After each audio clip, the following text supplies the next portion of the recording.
All right, good morning. It is Tuesday. Next Tuesday is our field trip to the zoo, and I guess we changed where we're going to meet exactly. So I will send out another piece of information. I already sent out the information to your families, but the old information said we were going to meet at the lower entrance, and I guess the zoo called and they want us to meet at the upper entrance. So if you've ever been to the zoo, there's that area up above where the MAX train comes in. That's where we're going to meet. And then we'll go in all together from there. If you're not going to the zoo, like I said, there'll be a specials thing that you can do that day. All right, today's focus is on drama. And we are going to watch some kids doing Reader's Theater, or watch some people doing it. And you guys did this when you came to in person. I've actually got videos of you doing it, but you made me promise I wouldn't show them. But, if everybody says, show us our videos of us doing our play, we can watch it. But I have other plays and you can do a different one today. And so then when you come back at 10 o'clock, you'll choose your role and your play and your group that you're going to work with, and you'll get to go to breakout rooms and practice. And when you come back at 12:20, you'll get all ready and you can even make props and things, costumes or whatever you want to do. And then you'll perform your play and watch each other's plays in the afternoon at 2. So today's focus is on drama. If you have questions, you can always stay after any session and ask me a question. I'm going to share my screen right now and show you what I mean when I say Reader's Theater. So it's like regular theater, except you don't really act everything out. You don't memorize your lines. You just read it. Here is Brandon Mull, who wrote a bunch of kids' books, but James Dashner, Gordon Corman, who wrote, all sorts of kids' books. Rick Riordan, you know him, and Jude Watson. So these are all children's authors doing this, and they're reading from their own books a little bit. So let's see when they started. Here they go. Series.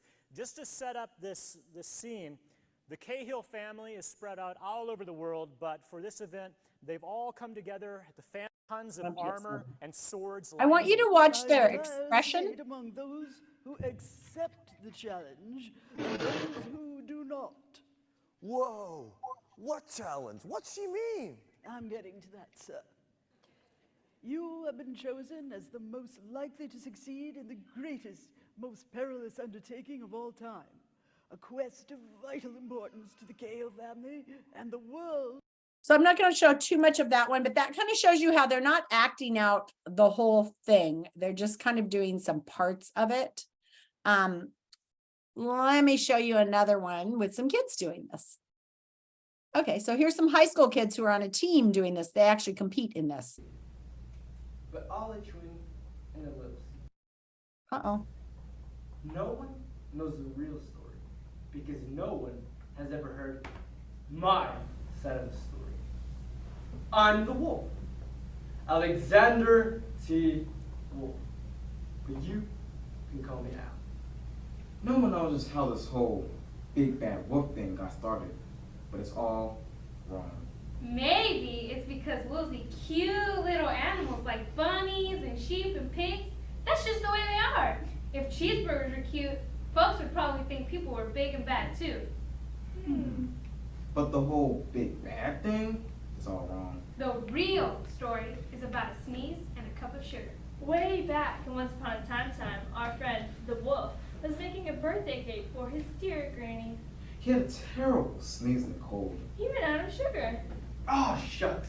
So he walked down the street to ask his neighbor for a cup of sugar. Now this neighbor was a pig. And he wasn't too bright either. He had built his whole house out of straw. Can you believe it? Who in his right mind would build a house of straw? So of course the minute the wolf knocked on the door, it fell right in. And he didn't just want to walk into somebody else's house. So he called. Little pig, are you in? No answer. He was just about to go home without that cup of sugar for his dear old granny's birthday cake. That's when his nose started to itch. He felt a sneeze coming on. Well, he huffed, and he snuffed, and he sneezed! Oh, Jude! And you know what? The whole darn straw house fell down.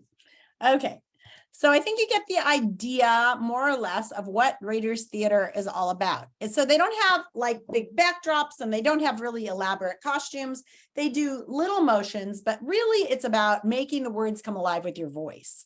So, you know, we talked earlier this year about how the way you express things makes a big difference. For example, if I put this into chat,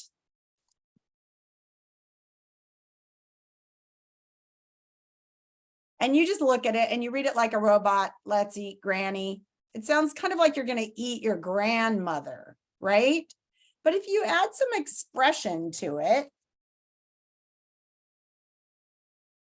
you can see that what they're saying is, let's eat granny, to their grandmother, okay? So the way you read things really can change the way they are meant to come across. We are going to take a look at the plays in a minute, but before we do that, I want to go over what's going on today. So in addition to doing this drama thing, you guys do still have math. It's 1601. We did that lesson already. It's pretty easy stuff, you guys. And so take a look at it, see if you can get it done today. I think it's a quiz and I think it's due either today or tomorrow. And then it's due today and then tomorrow we do 1602. And then your social studies, you're still continuing with. I did post that lesson. So if you missed our class at 2 o'clock yesterday, you do need to go on to the resources here. Go up to the homepage, click on the resources, go down through the thousands and thousands and thousands of lessons to social studies. Oh, where is it? Science, it's after science, social studies. 506, Constitution Living Document. And you need to open that one up and watch that lesson that we did yesterday on that. And near the end of it, we actually are doing some of the typing on the form that you need to do, so you can take a look at what's going on there. That's due on Friday. So those are the only pieces of the program that you have to do, unless you're not making 3 of the live sessions. And if you're not making 3 of the live sessions, then you'll see on the calendar that each day it says that today's the 13th.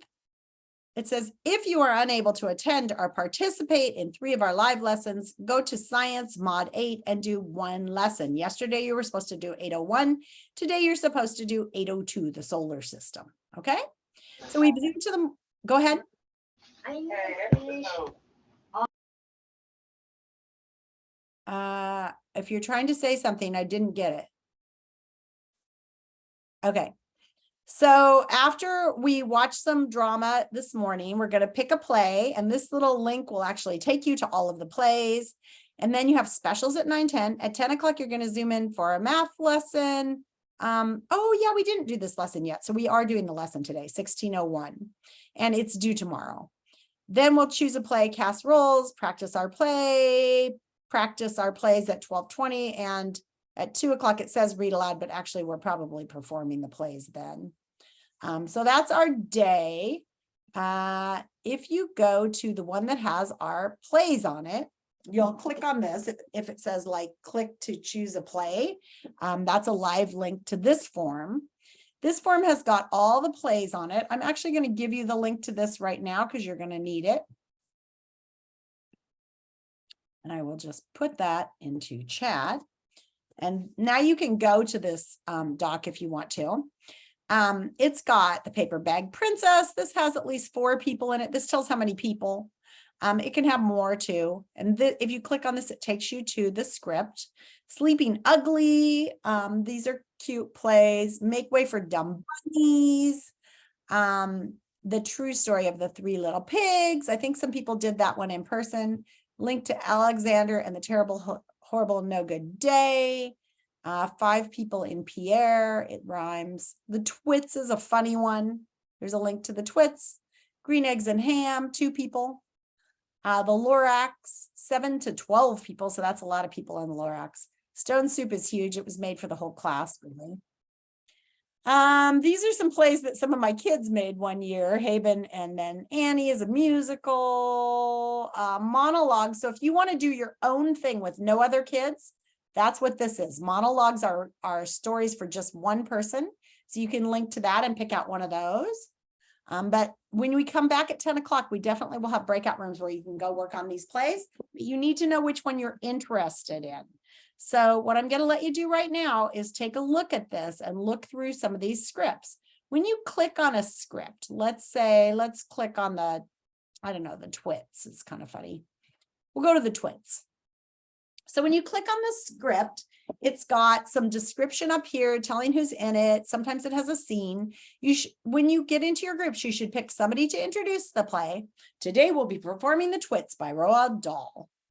And then you'll pick your people, but you don't say these words. This is just who's going to talk. You only say the actual words. So the narrator will say, Mrs. Twit did not have a hairy face like her husband. It was a pity she didn't, because that, at any rate, would have hidden some of her fearful ugliness.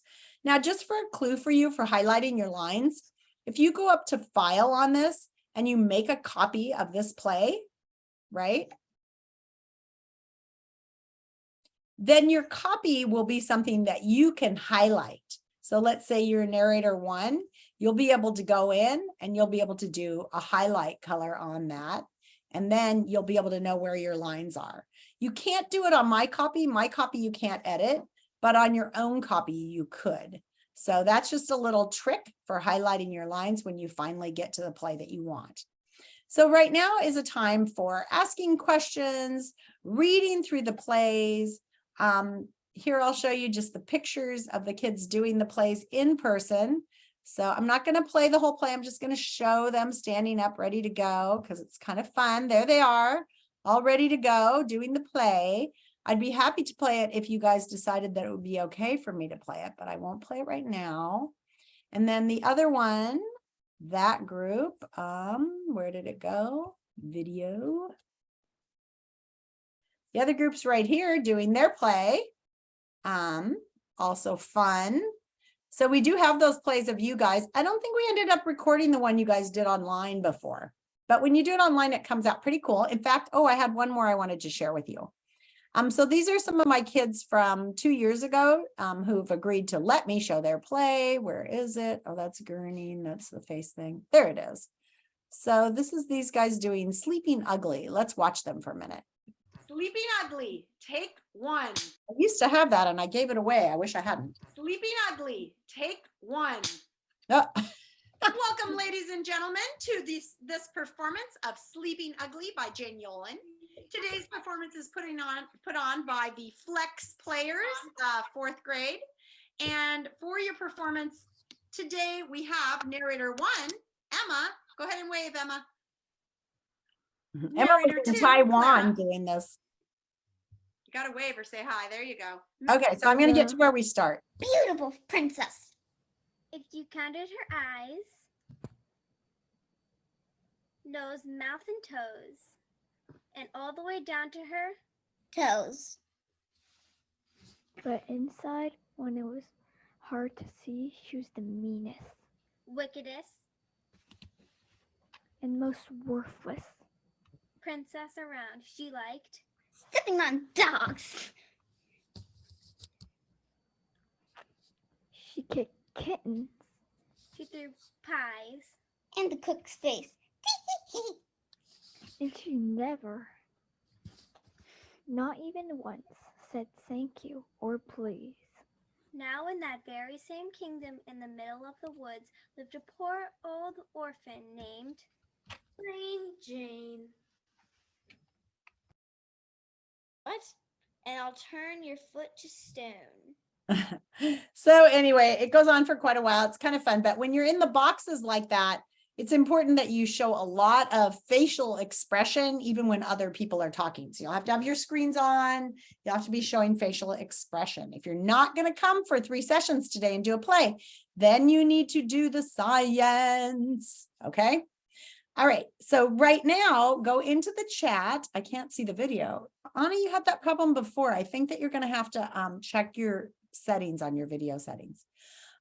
You can go into the chat and open up that document and start reading through some of the plays and see which ones you like. And I'm going to give you about 10 minutes to do that and then have you send me a message telling me which play you might like to be in.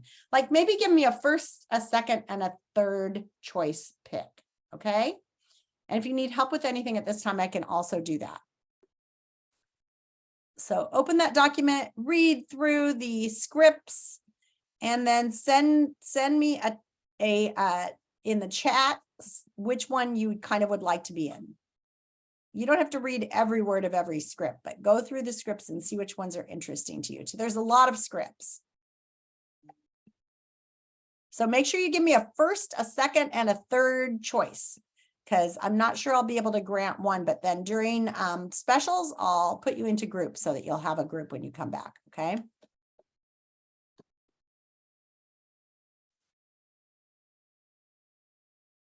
Oh, I'm going to stop recording because I don't want to record.